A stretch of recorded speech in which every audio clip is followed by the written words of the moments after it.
Welcome to yet another episode of Shortcast Over Coffee. Today, my guest is Karthik Kumar. Karthik is an actor, director, writer, stand up comedian, and an entrepreneur, and the well known founder of Evam. He has acted in popular movies like Alaipayuthe, Yaaradi Nee, Mohini, Poi Solla Porom, and recently Rocketry. Karthik will be touring in the last leg of his tour with his fourth comedy special, Aansplaining, which will cover multiple cities across the US, culminating in London between February and March. Check out the show notes for more. In this episode, I will talk to Karthik about his life as an actor, entrepreneur, and everything about his venture, Evam. So let's get into the episode. Hello, Karthik. Welcome to the show. Hi, Bala. A pleasure to be here. It's actually, we are recording this on Christmas Day. So thank you for that. Taking out time Merry on Christmas to everybody. Yeah, At any Merry point of Christmas. time you're listening to it, may the Christmas spirit always be with you. Yeah. I mean, most likely it's going to release today. So yeah, this is pretty Yeah, timely. Christmas spirit is too good to be used only at Christmas. It should be valuable for year round. Yeah, that is so true. Karthik, I want to get into your childhood growing up years, but we want to get the elephant out of the room.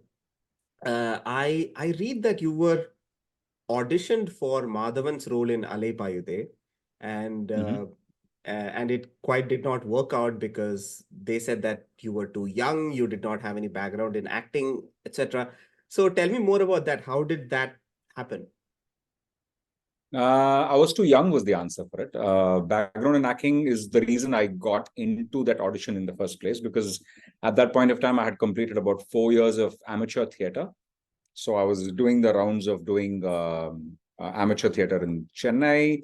I was also a frequent actor in short films at that point of time, and ad films at that point of time. So I think I got the audition call from Madras Talkies, and I went to audition for I don't know what, but eventually it ended up being for the lead, and I I was deemed too young for that part, and that's true. I was barely 18 or 19 at the point of time, and yeah, that was my first stint with a tryst with the film Yeah, world. so So yeah, so you had not approached anybody till then. It was just like you had no thought of getting into films at that point. no, I was as I told you, I had done 4 years of theater already, all through my engineering as such. So I was looking to the dream of getting into the entertainment world and the arts world was already seeded at that point of time. So it was not like I was accidentally found myself in front of a camera. I was training to be in the performing arts for 4 years as an amateur. And that kind of seeded the dream eventually, which became a reality, where saying, I want to make my living doing arts and performance. And Yeah. I will find a way to make a living doing just that. I don't want it to ever become a hobby, or I don't want to wait for somebody to give me an opportunity and find me. I want to find myself constantly. Yeah, that's an excellent thought. Do you remember how that day was? What were you asked to do? I went to meet Money Sir straight. So there was actually no camera. There was absolutely nothing. I just got a call. I was having a bath at home, and my dad picked up the call, and he said, "Call from Madras Talkies. It seems. Do you want to talk?" I came running from the bath, and I took the call, and then they scheduled me an appointment. So I went and met Money Sir. It was extremely intimidating, but I think at that young age, I wasn't so. Um, I was a lot more maybe brash, young, and naive. So I was very happy to meet him rather than feeling scared to meet Mani sir. But yeah, that was my first experience, and he immediately thought I was too young for it, and he was right. And I think a couple of months later, I got a call from the assistant directing team, and I got a call from and they said, "Hey, there's a part that sir would like you to consider. It's a very small part. Would you like to do it?" And my answer was, I would do pretty much anything on a Money Sir set. So I found myself playing that part which kind of became iconic thanks to the film. So yeah, that began my journey in cinema, which continues to this day. Excellent. Everybody knows that you're also an engineer. You did engineering from Sri Venkateswara College in Chennai. Was that something that you always wanted to do? Because, I hear from you that you started your stage/acting career when you were, I think, 14 now, right? Because 4 years of acting experience before No, 4 years Alaipayuthe. through engineering. So 4 years through Oh, engineering. okay. So yeah, so by the time I auditioned, I auditioned for Alaipayuthe a year before my final year. I acted in Alaipayuthe on the set on my final year exams. So my entire journey in the arts and theater and entertainment was thanks to engineering, because engineering gave me enough time in the evenings where I was like, oh my God, I surely don't want to make a living being an engineer. I need to do something else. And therefore, I got into theater and entertainment. So that's engineering was my driver to decide this is not what I want to do in life. So Awesome. yeah, so yeah, I never wanted to be an engineer. Engineering was I think if you are looking unsure and confused in life, they will send you to engineering school in South India. So Yeah, I think, yeah. I used to have the same thought, and it's partly right as well. But when I think about it, I don't think there is any other field that gives you the best return on investment. Like medicine, you have to study forever to reach a particular stage. But like for a general student who is like average in studies, they can still make a decent living from engineering. I think that's where the thought stems from. Like uh, probably the 50th percentile will still be able to make a decent living and a decent life from engineering. It's different when you push people like artists or sportsmen, sportswomen into engineering, but otherwise, if someone doesn't know what to do, again, I'm not pushing or I'm not encouraging the fact You're that right. people. You're right. I think you're pretty much right. I think that's like, yeah, if you think of education as a return on investment, which is the worst way of thinking of education. Yeah, it is. Because it's like saying இது எவ்வளோ mileage தரும். அதை வச்சுட்டு car வாங்கலாம் to buy a future. And education, I think, should teach one how to handle life. I think all of our ways of looking at education is how will I make money back from this, right? So it's the most scary way of thinking of education. But yeah, I guess if that's the way you're looking at it, yes, it's a good mileage giving car. Yeah. And sometimes people also have this fear of failure, right? I mean, what if I try something? We'll get into that in your aspect as well. But like the fear of failure is something that pushes people to just, do a 9 to 5 job for the rest of their lives and get their living out of it and, come to a decent standard of living. So that's Yeah, probably yeah. why. So failure as therefore deemed by society, right? Yeah. Like, or your own understanding of social gaze and social judgment, right? That the uncle next to your house and auntie next to your house, or the potential ponnu paakra mamanar and mamiyar will deem you as not socially worthy. Yeah, in that sense, yes, it's a great way to earn a social badge of honor given by societal constructs that have no value by itself. But yeah, yeah, fear of failure. Yeah, failure is when you don't end up doing something that you probably were slightly curious about. That's the Yeah. greatest failure in life. No, that is Yeah. so true. And I was talking about this with, I forget who, but I think I've talked about this with multiple people. There are some things that people want to do. Like when you're 17, you're 18, you want to become a cricketer, let's say, or you want to become a musician.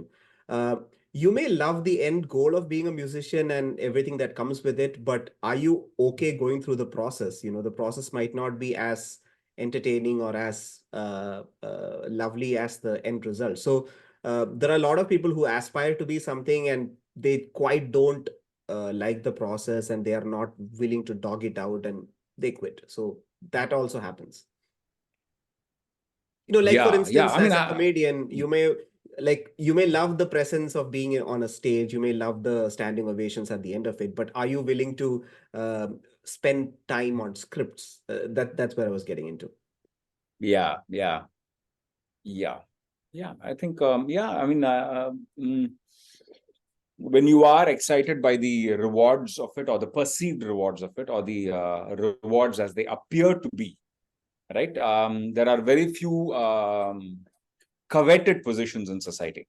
Like nobody, I haven't seen anybody who has said that, oh, I want to retire at the age of 59 with a very, very modest saving, right? That doesn't look attractive. But everybody goes for that attractive. I think everybody goes for that. So that must seem extremely attractive to people, right? Yeah. Like Yeah. a whole set of middle class families have the earning breadwinner of the family. Unfortunately, up to the previous generation, usually male, who retire at 59 with a very, very modest saving. Now, that doesn't seem attractive as I put it to you, but I think my peer group, about 95% of people are in that race to be that. So I don't know if people are motivated only by the end goal, because this seemed like an extremely the motivation there is the fear of, what if I go for the sun and fall, right? What if I fly towards the sun and my wings melt? What if I imagined I had wings in the first place? The truth of that flight is that you have to build your own wings. You have to discover and construct your own wings. They'll be extremely makeshift. Nobody's going to give you any guarantee, but you will eventually fly towards the sun. You'll end up landing in the moon. That's the logic. So you'll end up landing somewhere, but your initial flight was towards the sun. And you get excited by the investment that you put in the journey. You discovered your own wings, you made makeshift ones, you broke some wings, you fractured yourself in the process, you learned to reset after that fracture, you got attached to the entire process, and then you learned more about yourself. And that's the most meaningful journey in the process, because you did it all by yourself. And therefore, at the end of the day, you become extremely memorable for yourself. And that's essentially what we all strive for in life, to look back one day and say, this life was a memorable one. I'm looking for the next lifetime now. If you believe in rebirth. Yeah, that's a great way to put it. I think satisfaction with what you do is extremely important, and that brings me to the question. You said that you wanted to be an actor, and you realized at an early age that theater and acting was where you wanted to be. And then this huge blockbuster movie happens, Alaipayuthe. I think people still talk about it to this day. Fantastic launching pad, even though it was a minor role and not the lead character. After that, were you like, hey, I want to become a Tamil movie cinema hero? Because I mean, from what I understand, you don't have any movie background, and nobody to push you, nobody to encourage you from inside your family. So, was that ever a driving force that I want to become a lead male hero at some point? No, no, no, no. I think the job of a lead actor in Tamil cinema is very, very is partially art and partially politics, or rather partially art and most of it is politics. Politics is the journey of becoming popular with audiences, right? And therefore, eventually, so there was a reference point, like somebody as huge as Superstar, right? Superstar, I always never coveted or felt envious of Superstar, because I always felt like he was a slave to his fans, right? Because he had to tick the box of all his fans in every movie. And therefore, to see a Kamal Hassan on the other side, enjoy the artistic journey, but not be rewarded for it, right? Significantly in his own time, right? 15 years later, you realize Kamal was ahead of his time or something like that. You don't see him enjoying success in his time per se. So I think I did not like both these references as much as I was envious, or not envious, probably in awe of Kamal Hassan's talent, maybe. I wished a journey for myself in the arts which was sustainable. So I think my most exciting reference points, even at that young age, was to do negative lead roles and character roles, like the likes at that point of time of Prakash Raj and Raghuvaran. I was very excited by the roles they were doing, and I wish that for myself. But again, I was too young, right? Today, ironically, at the age of 45, 46 right now, I'm getting those kind of roles. So, acting is a journey by itself. I mean, where you have seasons, you have, there will be an ideal time to harvest, but you are not in control of that time. Yeah, that is so true. Yeah. Because at least in Malayalam cinema, even in Hindi cinema, uh, there are actors who were at their peak in, let's say, the mid 90s, and then for some reason, I mean, we just don't know why, but they won't get any roles, and then but they are at it, they are still continuing their passion, they are not quitting it and going off to do something else, and then there is suddenly a rebirth. Like, I think greatest example is Bobby Deol. I think recently he is much sought after as the um, I don't know, like the Jagapati Babu of Bollywood or something. Like, he's doing great as the villain. So that kind of makes sense. But it is so lucrative, right? Movie industry, there is nothing that pays you like the movie industry, and I don't think OTT platforms were not prominent at that time. So there must have been some drive to uh, go all out on or all in rather on the movie industry. Just go on I didn't go auditioning all and in the movie industry at all. I did not go at all. I didn't trust the movie industry as a viable source of a living at all.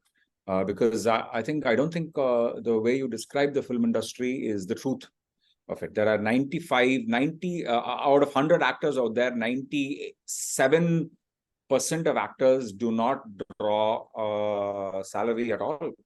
Or if they do, it's completely sporadic and it's unpredictable. Right. So there are long periods of time where an actor is absolutely out of work and waiting and waiting and waiting. And if they have to see the film industry as a lucrative, regular job, they need to be willing to take roles that are in no way pleasing them artistically. Right. So in that sense, I knew that an artistic journey which would depend on the film industry would be an extremely unsafe one, financially and emotionally speaking, because I didn't have any relatives in the film industry, and I didn't have anybody to even share notes with saying ipdi pannalama, yara meet pannalam. So everybody in the film industry have become contacts of mine after I worked with them, never before, right? So in that sense, there was no sense of somebody guiding you or somebody being mentor or a guide saying ipdi pannu, do this, focus on this as such. So I very quickly went into entrepreneurship in the arts world so that I could enjoy putting art out there that I would be responsible for making a living out of myself. So therefore, I think theater became a very, very important drama and theater, and live performance became a very, very important feeder for both my uh, ambitions and my emotions. Hmm. Fantastic. So now let's get into Evam.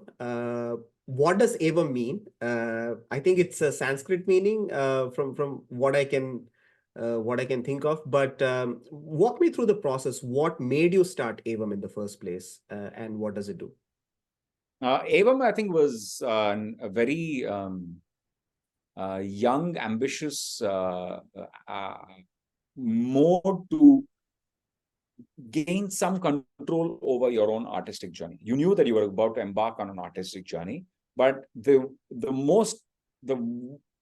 biggest problem for artists in the Indian world of things, scheme of things, is that there is no nirandaramana varmanam, right? So there is no safe way in which you are able to make money, and therefore people always do the arts as a side hobby, or people see artists as people who are not interested in money making, right? So it's I wanted some control over that process. So therefore, I wanted to create an enterprise that in some way becomes a way in which I can produce my own art.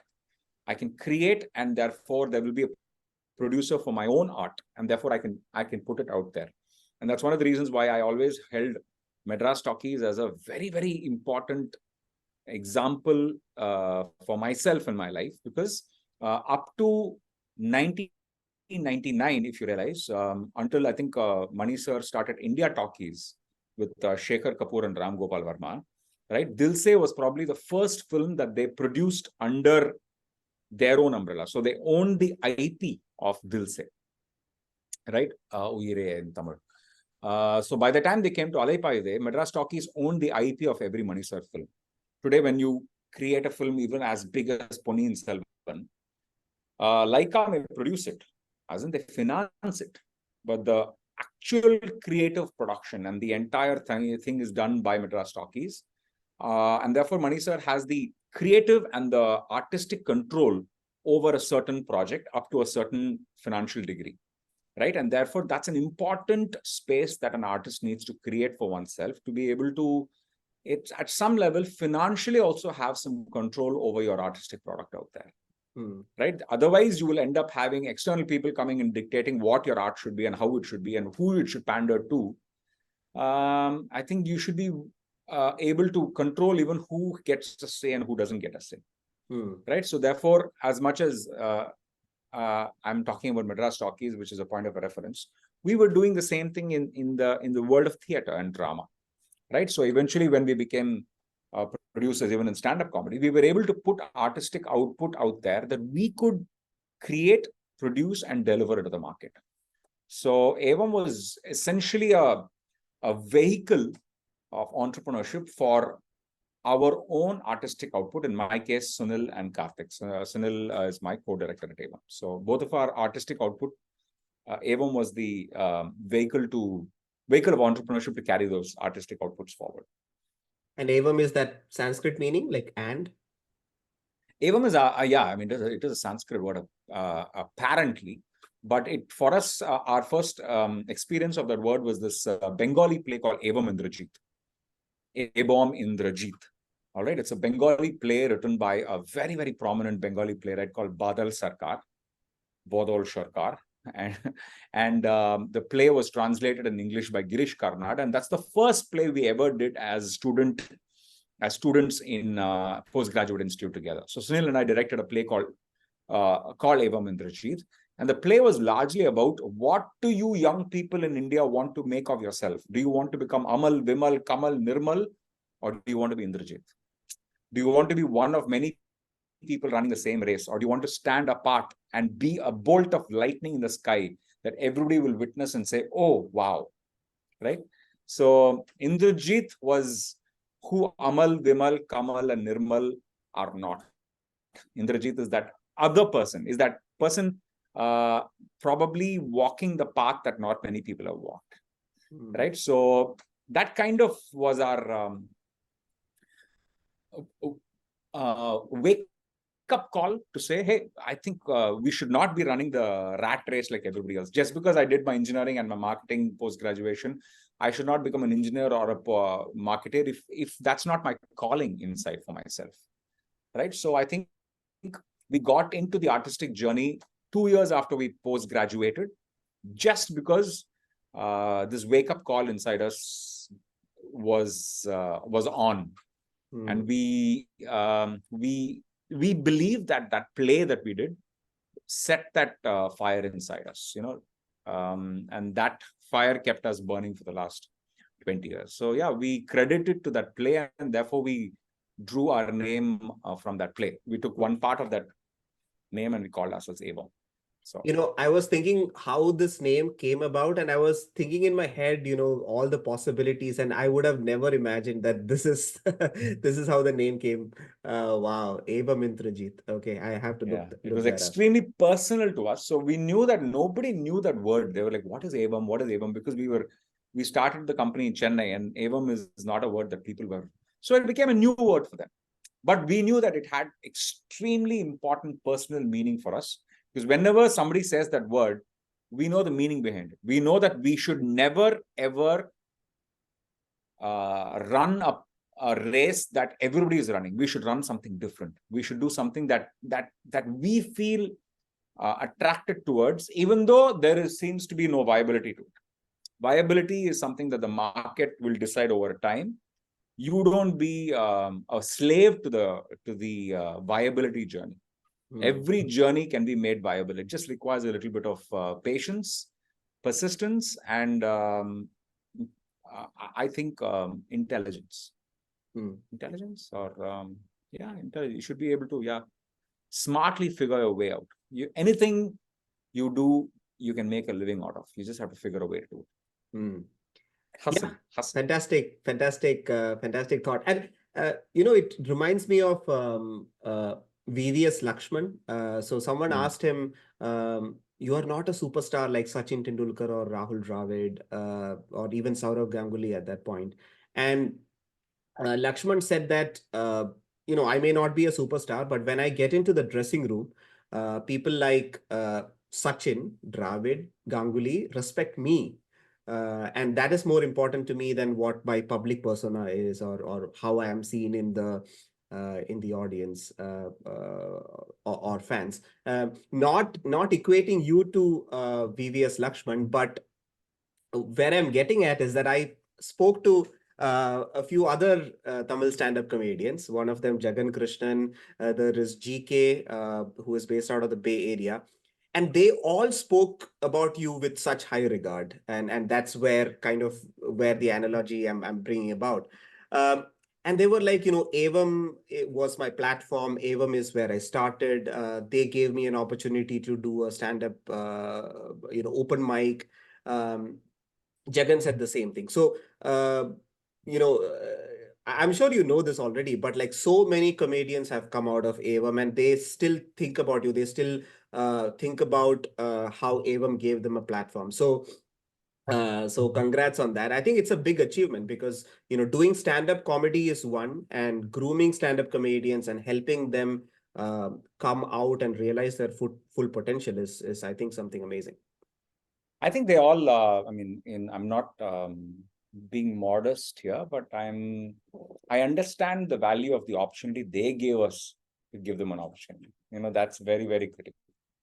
Right. So they all looked to us saying, hey, can you help us make a living out of this? And we I think we're very lucky to have a lot of such brilliant talent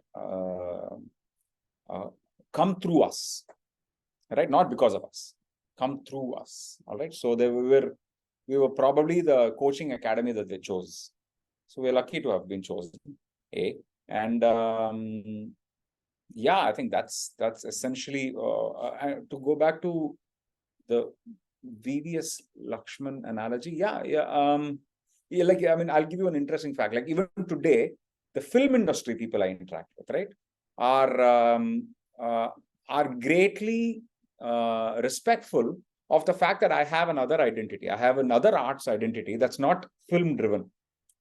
Right. So it's a lot of respect that I get from the film industry people, because otherwise they'll be like, enna sir, shooting vaanga sir, vera vela illana sir ungalukku. They know that enakku vera vela irukku. And vera vela is not a software job or a corporate job. It's another artistic space. Right. So I think that is the value of having multiple avatars in the artistic world. Otherwise, the entertainment world will easily disrespect your time or trample your autonomy as such. So, yeah. That brings me to a very interesting question. Is that starting an artistic journey is one, and then realizing your full potential is another, and then the third thing is starting something on your own, like an entrepreneurial journey, like you did. And then the fourth part is making money, because ultimately you have to start making money and an income out of it. How did you go about getting your first customers for Evam, apart from yourself, obviously? Yeah, I think that's a good question. Before I go to the last stage, I think the third part that you mentioned, which says starting your artistic journey or your entrepreneurial journey. I think one of the biggest reasons we started the entrepreneurial journey is that we knew that we didn't have anybody who will give us a chance. If I came and said, hey, I have a play, can I create it? Nobody is going to give you a chance. Nobody from in my family is in the artistic world to say, okay, poi pannu, right? Or there is no ready person out there saying, hey, we are waiting for scripts to get produced tomorrow, right? So I think you are in the artistic journey for sure. You are probably the first validation that you need to give yourself.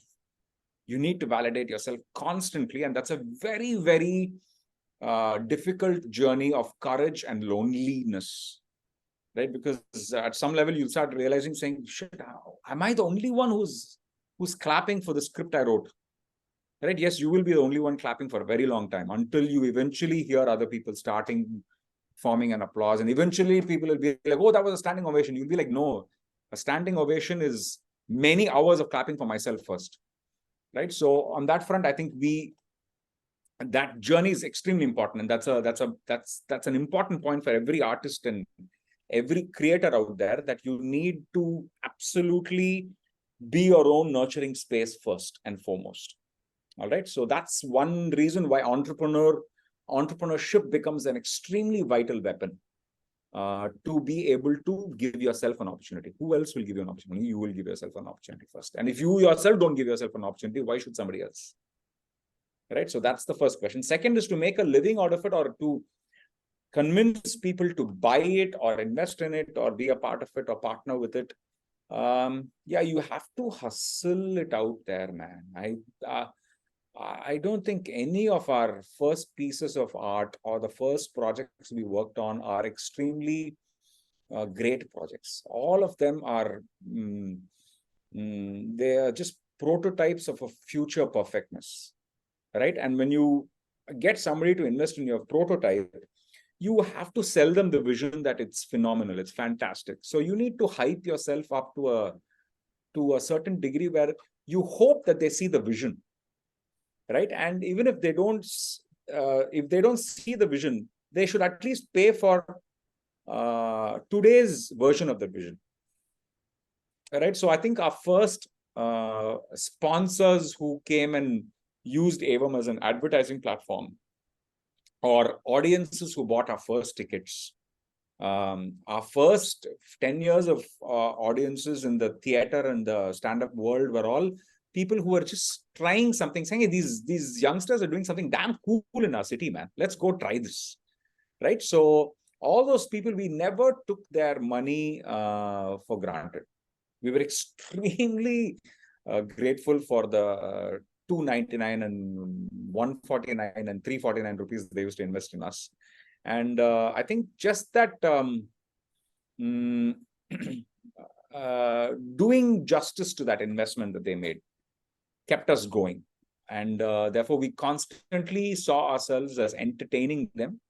And once we stopped depending only on that kind of investment, I think we were able to create more artistically interesting ventures, which were, it was not just driven by what the audiences wanted. It was largely driven by what do we feel we should say or give as such.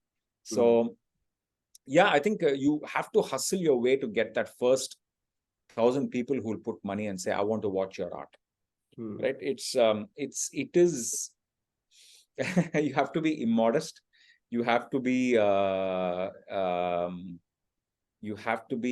I think, humble enough to say, please give me a chance.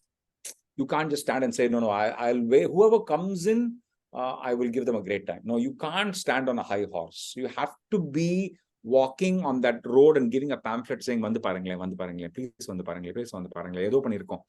You know, அந்த ஒரு mentality illana, you will not get those people coming in. And hook or crook, you need to get those 1,000 people into your establishment. You will have to beg and plead and cajole and charm people into investing. Yeah, I think at some point we have to be a go-getter, right? I mean, we have to just go and tell people to come watch our show or use our product, because no one is going to do it voluntarily, and we are not big names to start off with, so there is nothing wrong in it. And I think a lot of people have this inhibition that what will people think and all of that. So I think all of that need to be parked on the side? Yeah, I think the கூவி கூவி விக்கிறதுன்னு சொல்லுவாங்க இல்லையா? You need to need to like you today, people on my Instagram and social media will be like, why are you constantly selling? I'm like, hey, that's my business, man. I'm not ashamed of it. You can choose not to buy, but I'm constantly going to be selling because I know the value of every ticket I sell. It nurtures my life in the arts, and the life in the arts is no joke, man. No bloody joke. And 20 years I have been in this as a professional artist. I know the value of every kuvi fine. So, Yeah, I mean, may the conversion rate might not be as much, but then, it's all about the numbers, right? Like if there is 10% conversion rate, you tell 100 people versus you tell 200 people, you are getting the benefit of it. So yeah, completely true. um yeah. Karthik, I want to just move to the advertising. I know you touched briefly on getting your first sponsor and so on. It's been a long time since Evam has started. It's been close to, I'm just gonna guess, 15 years, 10 to 15 years, right? 20 years in the 20 years. entrepreneurial world. Yeah. Yeah, fantastic. So 20 years of Evam, and how has this whole sponsorship or getting products out in the market and getting people to invest in it changed? Is it still, because I'm guessing like in the mid 2000s, like you mentioned, it's probably a stage show where people buy tickets, and there are sponsors with banners and all in the stage. So that's probably how it worked in the 2000s. How has it changed now that we are talking in 2023? I think our first turning point was the recession in 2008, when sponsorship money is dried out completely. We realized we had to maneuver a 2-year period between 2008 to 2010 where we were absolutely bereft of sponsors, right? That negotiating that period taught us saying we should never have to depend on sponsors again, because even today I see so many art forms dependent on sponsors, and sponsors become like rajas, who are at some level, you are waiting for their largesse in order to be able to create your art, right? Then you will always be only creating art that the Raja sponsor. You can't keep on painting pictures of the Raja, right? It's not it kills your art form if that's all is the art that you're producing. So I think the first 2008 was our first point where we said, no, I think we need to move out of the sponsorship model. We need to be driven by the number of tickets we sell or the number of investors who are likely to come in to a project and make it viable, right? And therefore 2009, 2010 we saw our first investors coming in, and our investors came in and invested into, hey guys, can you use theater and live performance and arts into corporate training? That's one way of which you can make your entire art form much more financially viable over a longer period of time, right? And therefore we created a company called Evam Corporate Training Private Limited, and also the brand that we run under it is called Sideways Training. So we do training sideways. So even today, Sideways is a 14-year-old company right now, which does corporate training using arts methodologies, right? So I think our investors who came in were in fact more forward thinking than us, saying, hey, this will be the best step for you guys to make even your artistic journeys viable in the longer term, right? So in fact, one of our investors said, think of it, in 14 years from now, 15 years from now, your own company will become a sponsor for your artistic product, right? I was shocked when he said that. I was saying, that sounds too good to be true. And that became true. So God bless our investors who helped us see that. But I think that has been the journey. Today, we are on our 21st year of existence and survival because of the fact that we were able to create financially viable divisions and products constantly, so that if we make money on this, we'll lose money on something else. And it kind of at no point of time Evam has been so hugely profitable that we have suddenly got 100 people greedily coming in and biting off us. We have always made money and then spent it on something else, right? So we're always, at all points of time, you at the end of the year will be Danaki Dini somehow, right? So it's at the end of the day, if you have created enough art out there that is exciting, fun, makes some sense for people to buy and enjoy and consume and feel changed, I think that's a good life spent. Yeah, wow, that's pretty cool. Can you give me a sneak peek on how this whole corporate training works? Because I've spoken to several other stand-up comedians, and they say that their sort of income is broken down into two. If they get a special, then great. If they do stage shows, then fantastic. But the third stream is usually corporate events. So I think this is completely different, right? This is corporate training. Yeah. So could you give me a sneak peek on what that is about? Okay, so corporate training is what largely corporates are looking to change the behavior of their employees towards a certain corporate agenda or towards a certain sales incentive or a project or even if you look at something like prevention of sexual harassment within a corporate, you're trying to change mindsets, behavior, emotional reactions of people. And this is the most difficult thing to do, because technically behavioral change is the most difficult thing to do to adult human beings. You can't change somebody's behavior. And therefore, corporate training methodologies are all blunt instruments because of the fact that you're trying to teach them through PowerPoint slides and manuals and speeches and boring animated videos.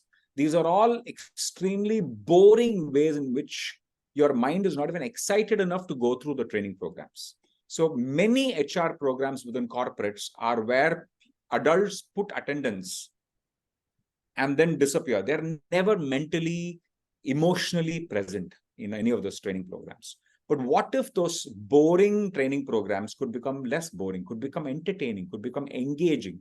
On that note, I just want to interrupt. I was talking to someone the other day, and I was asking them about the music tastes and things, and podcast tastes, obviously. So the answer was that when do I listen to podcasts? I listen to podcasts when I'm doing mundane trainings. So, see, yeah. Absolutely, absolutely. And you need to learn something new.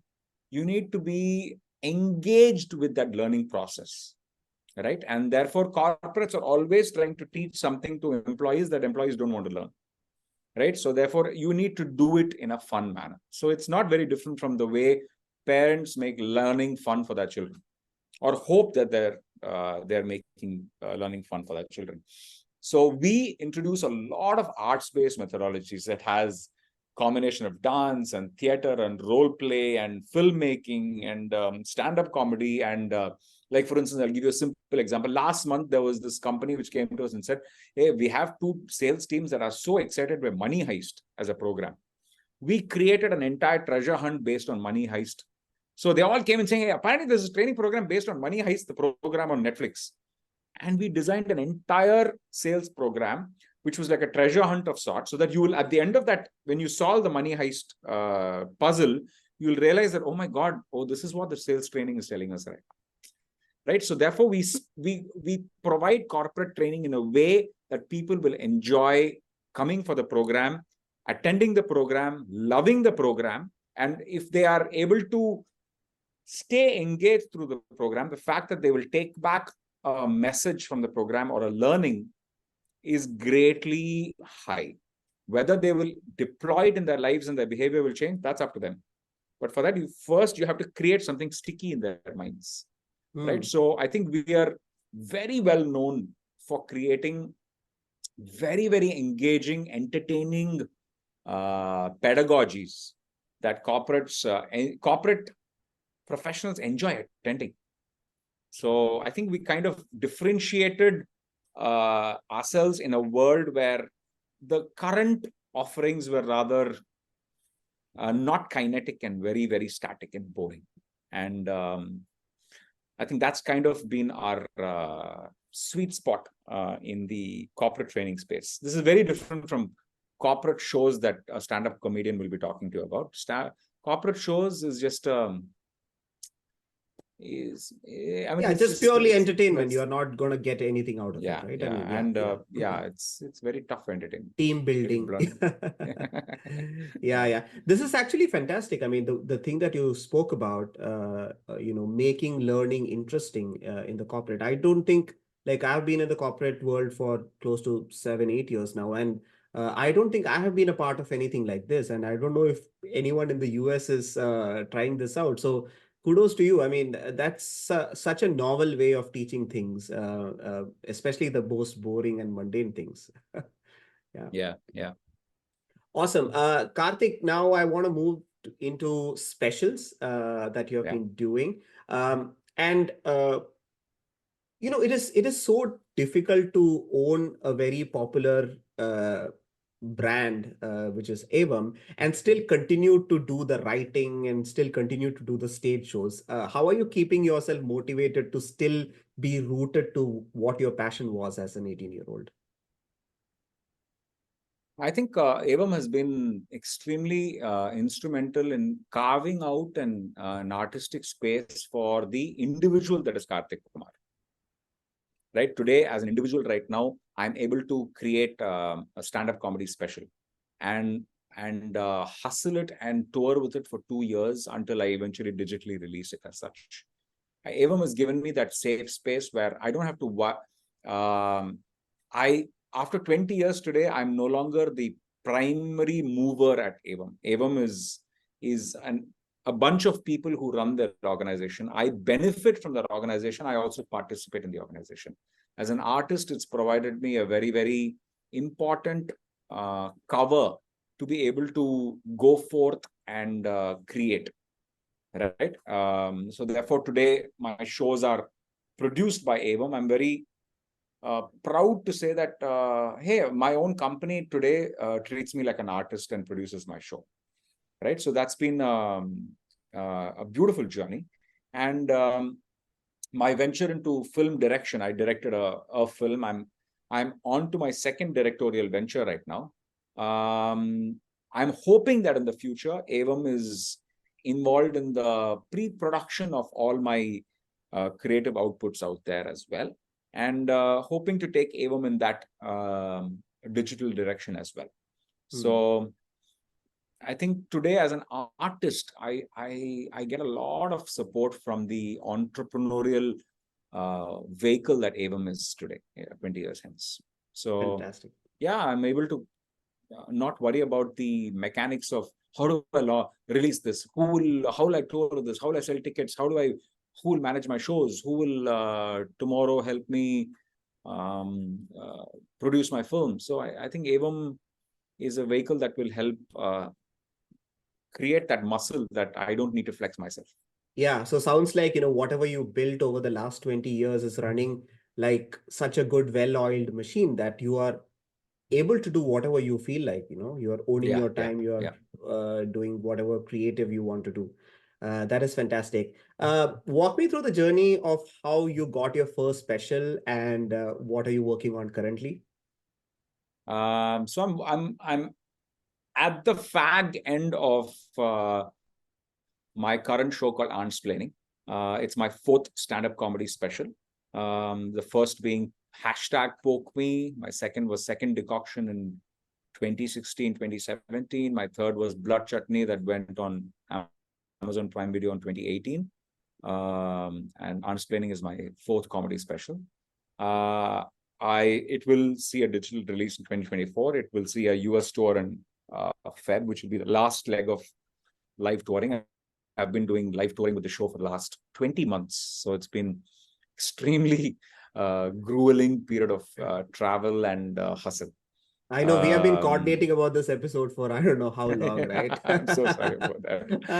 No. I mean, that's the nature of it. That's the nature of it. Yeah. But interestingly, I mean, I wrote the show in 2021, 2022.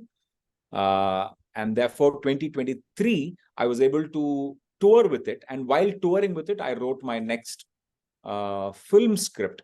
And therefore, that's the film I'll make in 2024.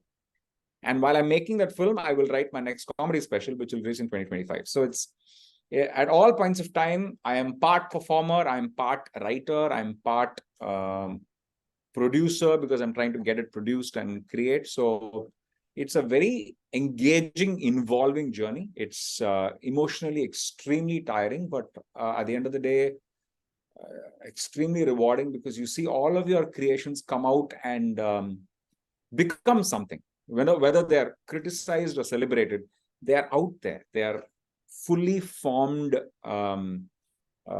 pieces of art that people are engaging with, interacting with, and even a troll who says that siripe varla or idu pidikave illa, you know that it has reached so much of pain, as it has reached, as opposed to somebody saying, I didn't even know that you had something, right? So even a troll, you should realize that the circuit has completed, and the circuit started when you started thinking of an idea. It's better to birth the idea and suffer its growing pains rather than never have birthed it in the first place, and always think that, oh, what if this had come out? Yeah, you said people trolling, right? Siripe Verle and so on. And I was talking to Bharadwaj Rangan about the movies that are coming out recently. And thanks to the short attention span of the audience, people want mass scenes from start to finish, and they don't love or appreciate the build-up that comes before the scene in order to reach the crescendo, right? So has something similar happened to comedy as well, where people are expecting bang, bang, bang, bang? You have to make people laugh as hard as possible. Let's say 2 hours of your show, and the moment there is a slight dip, and people are just be like, "Oh my God, is this what we paid for?" I think it's a question of if you want to reach the widest audience, right? You have to be in the world of creating fast-moving consumer goods, right? So FMCGs are probably products that are mass-produced, and nobody can say, "Hey, can my piece of candy have a peculiarly different taste?" You can't. The fact that you're making an FMCG right now is going to reach everybody. Everybody buys the same little soap, and everybody buys the same piece of Cadbury's chocolate, and you can't really ask for anything special or bespoke in it, or an artist cannot differentiate themselves making Cadbury's chocolate, right? So as far as the world of that Baddy is talking about, maybe he's talking about KGF2, he's talking about Salar, he's talking about Beast, he's talking about Jailer, where every little, there's nothing nuanced, everything is over the top and gigantic, and so yes, if you want to reach everybody, you have to be loud and dramatic all the time, right? And I think loud and dramatic after a point makes one tone deaf, because if everything is loud and over the top, you don't know what silence is, right? So in that sense, I don't think stand-up comedy has we are always underground art form, right? We are always playing, whether however big the arena is, you're not going to be performing to more than 2,000 people, right? And mostly in comedy clubs, you see 100 people and 150 people in small houses like that. So you're constantly performing to an extremely an audience that is willing to listen to nuance. They're willing to listen to nuance. Whether you're giving them nuance or not is your choice, right? So therefore, today I'm able to talk about, as far as Aansplaining is concerned, I'm able to talk about gender politics. I'm able to talk about the societal construct of a man, right? Very nuanced topics using comedy. I have to make people laugh, but that does not prevent me from making people think and feel and reflect. So I think stand-up comedy is, in fact, au contraire, is getting into extremely nuanced topics, extremely difficult to digest discussions can be encouraged through comedy. right? So I think comedy is no longer going the route of saying எதுக்கு audience சிரிப்பாங்க. It's moving into a space saying எதை வச்சு சிரிக்க வைக்கலாம், எதை வச்சு சிரிச்சா அவங்களுக்கு வந்து ஒரு ஒரு ஏதோ ஒரு life, something will change in their life, some kind of a change they can take back. Comedy becomes a great vehicle to be able to instigate change. So as far as stand-up comedy is concerned, I don't think that has happened. And as far as independent, smaller budget cinema has happened, that hasn't happened. I think today you see a lot more nuanced, small films sitting on OTT platforms than ever before, right? What they used to call art padam engiyum odadu. Today you see it appearing on an OTT channel and suddenly seeing a whole bunch of people who discover a film like that, like something like A Great Indian Kitchen, which is a small Malayalam indie feature which had no huge stars, right? And it finds an OTT platform, and it finds its audience, means that you have made even the most abstruse art viable in the market, right? So in that front, yes, I can see, I mean, I think if you want to reach everybody, you have to make little soap. But if you want to make as many people as that makes your art viable, right? If you're only worried about, hey, I need to sell about 1,000 soaps right now so that I can make my next bar of soap or my next variant, I think if you concentrate on that, you're able to create art that actually makes a difference, at least to you. Yeah, as you were answering this question, I was thinking about, the stage shows that people do is like, 1 to 2 hours. And then second is the bites that come up on YouTube. That is reaching a far wider audience. And that is where all these comments come, because, stage, everyone usually gives a standing ovation, or, depending on if they liked it or not. There's not much of heckling, at least not in India, from what I know, unlike the US. But YouTube and this whole power of anonymity is when people really bash, right? So have you noticed that some of your clips, let's say if they are like 2 to 3 minute clips, they are taken out of context and people are not getting the big picture because they actually didn't watch the entire show, and this clip is causing some harm?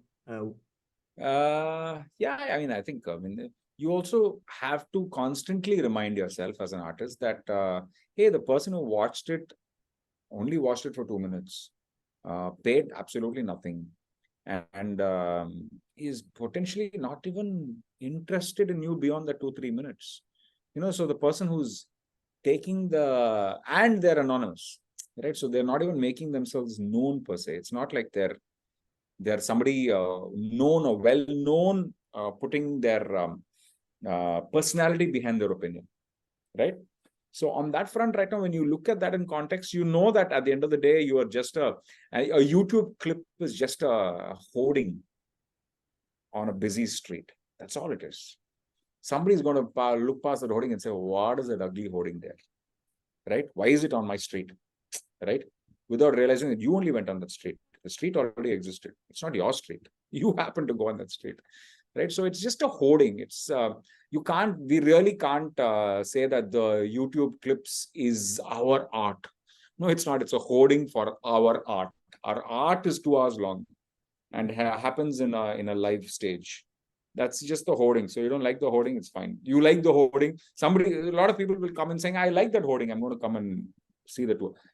You can't, it happens there. So it's a hoarding. So you can't really, that's not our art. That's the most important thing. It's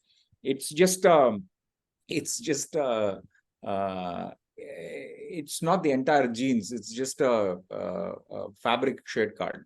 That's all it is.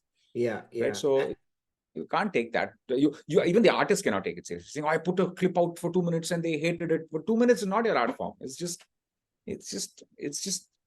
a reel. So somebody doom scrolled it and thought it was shit.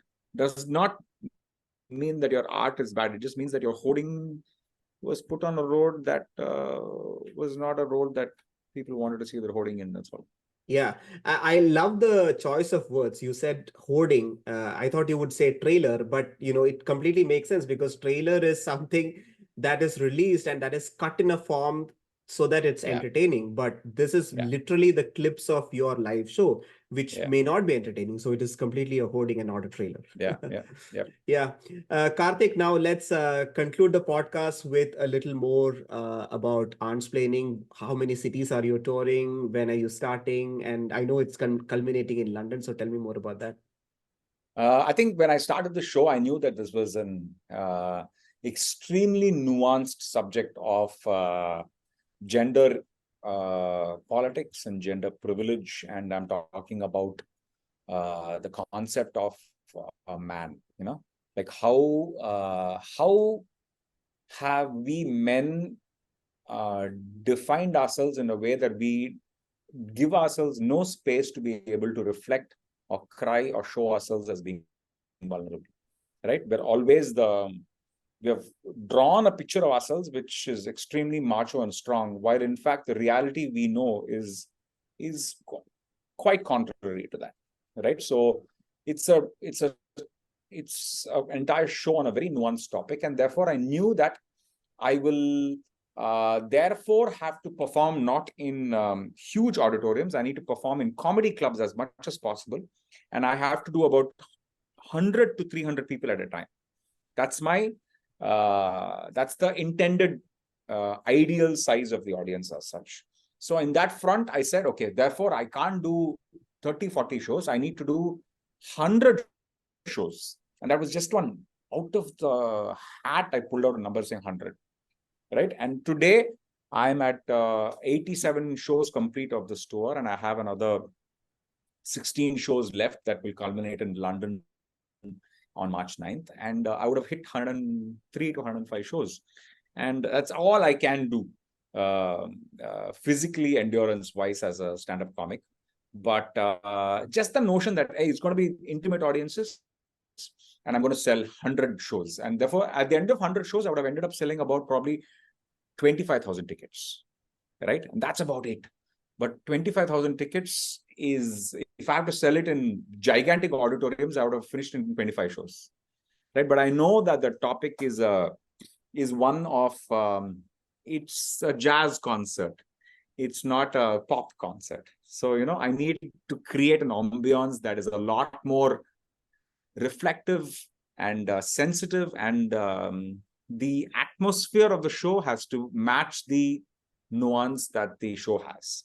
So yeah, that was the idea 2 years back, and I think at the end of 2 years right now, I'm like, wow, I've completed 100 shows on tour of this. 100 shows across, I think, 45 cities across the world. It will be at the end of it, and across the world. So yeah, it's I think it's pat on my own back to say, hey, you started this 2 years back and you're ending it, and it's been an extremely meaningful journey. And if I'm able to talk to 25,000 people on this topic and make them laugh and make them engage and hopefully make them reflect on it, I would say as an artist, I feel extremely content and satisfied with the experiment as such.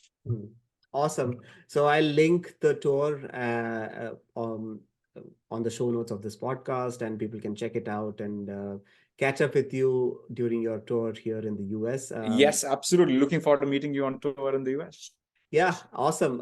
Thank you so much, Karthik. Such a wonderful episode.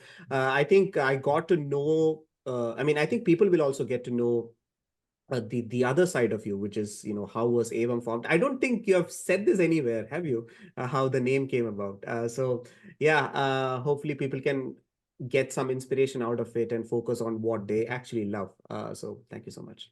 Yeah, I hope they get something out of it for themselves from this. So, I mean, yeah, at the end of the day, if it means something to somebody for their own lives, great.